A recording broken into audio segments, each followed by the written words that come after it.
Rero ndabashuje mwese aho muherereye mu duce tugiye dutandukanye tw'igihugu cyacu cy'u Rwanda ndetse no hanze yacyo. Rero nk'ibisanzwe muri kumwe n'Umutesi Betty channel ya yindi Ami TV. Uyu munsi wa none ngiye kubagezaho abahanzi bazanye muri sosiyete nyarwanda ndetse no ku isi yose b'abanyarwanda kandi b'ibyamamare. Bazanye systeme yo gutukana muri sosiyete nyarwanda. Ako kantu navuga ngo nibo bakihariye bonyine, akantu ko gutukana bijyanye no gutukana ku babyeyi kandi ababyeyi baba batari mu bintu. Uwo muhanzi rero nta wundi, uwa mbere ni Jihad. Jihad niwe muhanzi utukana akakaguha koko. Uwa kabiri akaba Gasuku. Gasuku ari ku rwego rurengeje ukwemera.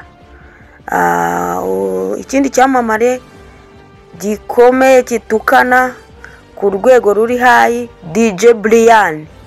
DJ Brian nawe ari mu byamamare navuga ngo biri hiti mu kuvuga bakavugana kari murori. Baratukana ariko nanone urundi ruhande bakavugisha ukuri. Ikibarimo ntago bakibikaho kugira ngo bazicwe n'agahinda, ahubwo bazicwa na ba nyirabyo. Rero biyemeje kuzajya bashyira ukuri hanze ndetse bavanzemo n'ibitutsi bimwe by'abanyarwanda bahimbye, bimwe by'abanyarwanda twavutse tugasanga. Rero abo bahanzi nababwira ngo umuco wo gutukana ntago ari mwiza. Hari n'abandi ariko abahagarariye abandi nabo ngabo mbabwiye.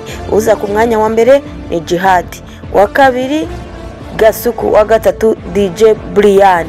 DJ Brian rero ni uhagarariye abagore na agenda mu gutukana.